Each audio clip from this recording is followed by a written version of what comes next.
சென்னையில் காலை வேளையில் பனிமூட்டத்துடன் புகைமூட்டம் சூழ்ந்தது. செய்தியாளர் மாணிக்கம் இணைப்பில் இருக்கிறார். மாணிக்கம், வணக்கம். சென்னையில் பனிமூட்டத்துடன் புகைமூட்டம் சூழ்ந்தது, விவரங்களை சொல்லுங்க. இன்றைய தினம் தமிழ்நாடு முழுவதும் போகி பண்டிகை கொண்டாடப்பட்டிருக்கக்கூடிய சூழல்ல சென்னையில் காலை நேரத்துல அதிகாலையில பனிமூட்டம் என்பது தென்பட்டது. இந்த பனிமூட்டத்தின் போது போகி கொண்டாட்டத்திற்காக எரிக்கப்பட்ட பழைய பொருட்கள் மற்றும் வீட்டின் அருகில் இருக்கக்கூடிய குப்பைகள் எல்லாம் பொதுமக்கள் எடுத்திருக்கின்றனர். போகி கொண்டாட்டத்தினுடைய இந்த காரணத்தினால் இந்த புகைமூட்டம் என்பது தற்பொழுது பனிமூட்டத்துடன் கலந்ததனால் சென்னை நகர் முழுவதுமே வெறும் பனியுடன் கலந்த புகையாக இருக்கிறது. சென்னையில் பல்வேறு இடங்கள்ல அதனுடைய பார்வை தொலைவு தூரம் என்பது குறைந்திருக்கிறது. காலை 6:30 மணி அளவில் சென்னையினுடைய தூரம் என்பது 600 மீட்டராக இருந்த நிலையில தற்பொழுது அதனுடைய தூரம் என்பது 300 மீட்டராக குறைந்திருக்கிறது.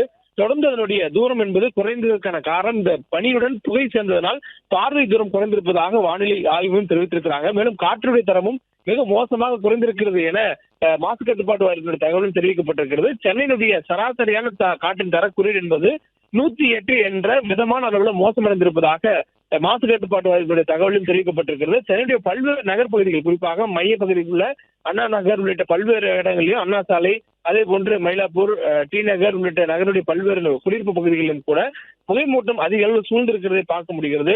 பெரும்பாலான நபர்கள் தங்களுடைய போகி கொண்டாட்டத்தின் போது குப்பை கூலங்களை எரித்ததன் காரணமாகவும் பழைய பொருட்களை எரித்ததன் காரணமாகவும் இந்த புகைமூட்டம் என்பது பனியில் கலந்து ஸ்மாக் என சொல்லக்கூடிய பனி கலந்த புகைமூட்டமாக காட்சியளிக்கிறது என்பது சொல்லப்பட்டிருக்கிறது.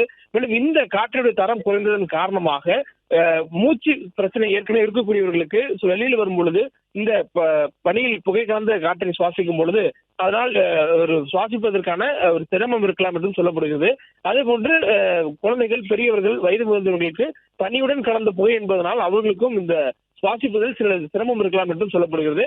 அதே போன்று இந்த பனியில் கலந்த இந்த புகை மூட்டத்துடன் சுவாசிக்கும் போது காற்றில் அந்த எரிக்கப்பட்ட பொருட்களுடைய அந்த எரிக்கக்கூடிய அந்த புகையினுடைய